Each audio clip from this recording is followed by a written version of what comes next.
Yes, the first leg of the CAF Champions League semi-finals got underway last night.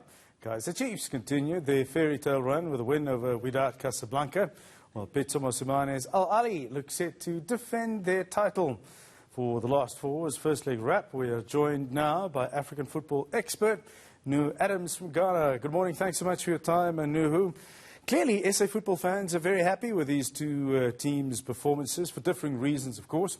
What was good about Kaizer Chiefs? Yeah, Jeffrey, I think Kaizer Chiefs have done so well. Before the game yesterday, I was saying that they've exceeded their target in the CAF Champions League. This is the first time they are playing the group stage. So for them to be able to reach the semi-finals, I think they had gone beyond what was expected of them. They were only going into the game as underdogs. They were going into the game with no pressure, because even if they lose, nobody will say Kaizer Chiefs have been a failure in the CAF Champions League. The pressure was on Wydad. But look, if you look at the results of Kaizer Chiefs in the CAF Champions League this season, there's no way you will underrate or undermine them. They were able to get wins in Cameroon against PWD Bamenda. They got a win against Primeiro de Agosto in Angola. They got 2-2 draw in Horoya AC in Guinea.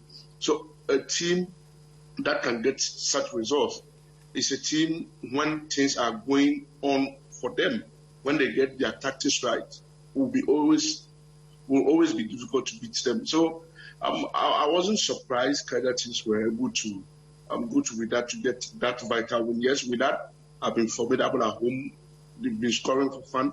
Even in the group stages, they beat Kaizer Chiefs 4-0 in Burkina Faso. So many people believe that this game being played in Morocco, Wydad would have gotten an easy win over Kaizer Chiefs. But you see, when there is a change in technical head of a team, the players get a new zeal, they get a new energy. They want to prove a point.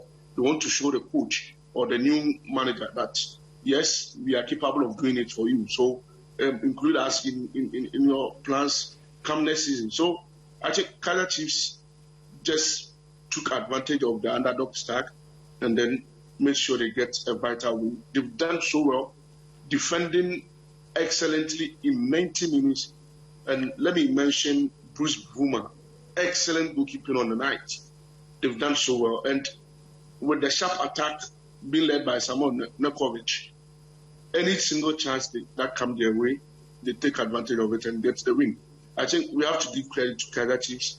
Let's give Makosi fans what they deserve. They've really done so well, and for them to believe in the team that, yes, even though domestically things are not going on right, they can still do it in continental games. I think that's quite positive, and that's quite massive. Congratulations to Kaizer Chiefs. Yes, they still have the second leg to play, but in the African game, if you are able to get a vital win at away, it means you are done and dusted. And Kaizer Chiefs at home this season, the CAF Champions League, they've gotten a win or draw. They've not lost. So that is quite advantage for Kaizer Chiefs. I think they will sail through to the final. The poignant moment in that particular match included the first VAR influenced goal in the competition. Is officiating still a concern for you? Well, the VAR has always come in during the semi-finals of the CAF Champions League. The reason is that many of the stadiums in Africa are not well equipped to have VAR. I quite remember TP Mazembe last 2 seasons or so with their stadium start TP Mazembe in Lubumbashi. It wasn't fit to have VAR equipment or machines. So CAF believe it's a process. It's a gradual process. Let's start from somewhere and get to somewhere. I think from next season going, maybe we will see VAR during the quarterfinals or even the group stages of the competition. But it's positive that it was successful in the semi-finals, and Kaizer Chiefs benefited. The goal was being ruled for offside, but because of VAR, they got that goal for them. So I think it's a bit late to use VAR in African football, but the little that we've seen, it has been very, very positive and very, very important to the African game. Quickly, before we go on to the Al Ahly clash in Tunisia, can Kaizer Chiefs do the business and get through to the final? Yes or no? Yes, Kaizer Chiefs can get to the finals, and there's no way you can underrate them. I've always said it, that looking at the quality of Kaizer Chiefs, they have Eric Matonho, they have Kababiliat, they have Wydad Casablanca, they have Daniel Cardoso, these players have played in continental football games. So there's no way you can underrate such a quality. So Kaizer Chiefs having a 1-0 advantage, they have 80% in the finals, and I think they will add a 20 in the second leg. Before we go to Al Ahly's actual performance in Tunisia, what do you make of the crowd protests there? This has become one of those major concerns on the continent. And what should CAF's response be? Tear gas at a sporting field? Well, I was quite embarrassed, and I was disappointed in what's happened in Tunisia. I think this has to be particularly with Esperance fans. Whenever they are playing a tough game, especially in the CAF Champions League, either the semi-finals or finals, they try to do something to intimidate their away teams, and that's not the best. I remember when they played Primero de Agosto of Angola in the semi-finals of the CAF Champions League last 2 seasons. The fans misbehaved, they threw in flares, the smoke was everywhere. At a point, you couldn't see anything on the field.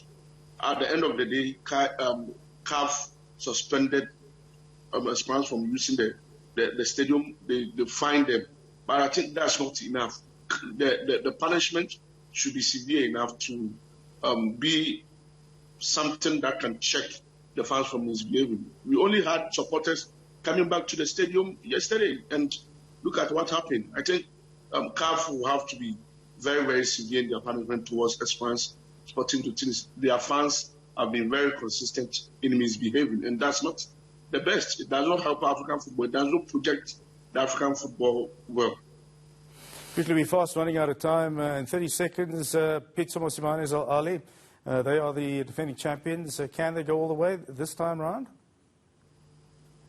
Well, Ahly have always have a good run in Tunisia when they play against Esperance. I think the last 3 visits to Esperance, they've won 2 and lost 1. So yesterday, I believe if Pitso Mosimane gets his formation, gets his strategy right, Ahly could have gotten a very good result, and they got a win.